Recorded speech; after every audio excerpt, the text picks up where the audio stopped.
ஆதி மொழி அன்னை மொழி யாதும் ஊராகி செழித்த மொழி என் தமிழ் மொழி.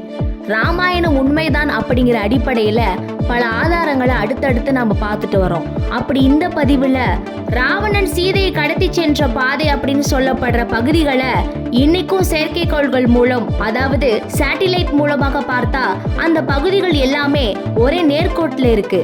அது மட்டும் இல்லாம அந்த பகுதிகளில் ராமாயணம் நடந்ததற்கான பல்வேறு ஆதாரங்கள் இன்னைக்கும் இருக்கு.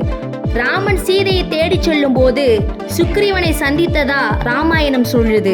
சுக்ரீவன் வாழ்ந்ததாக சொல்லக்கூடிய சுக்ரீவன் குகை இன்னைக்கும் கர்நாடக மாநிலத்தில் உள்ள ஹம்பி பகுதிகளில் இருக்கு. அது மட்டும் இல்லாம அந்த குகையில நிறைய இடத்துல மனிதர்களோட காலடி தடமும் இருக்கு. அவை அனைத்தும் ராமன் மற்றும் லக்ஷ்மணோட காலடி தடங்கள் தான் அப்படின்னு அந்த குகையோட வரலாறு சொல்லுது.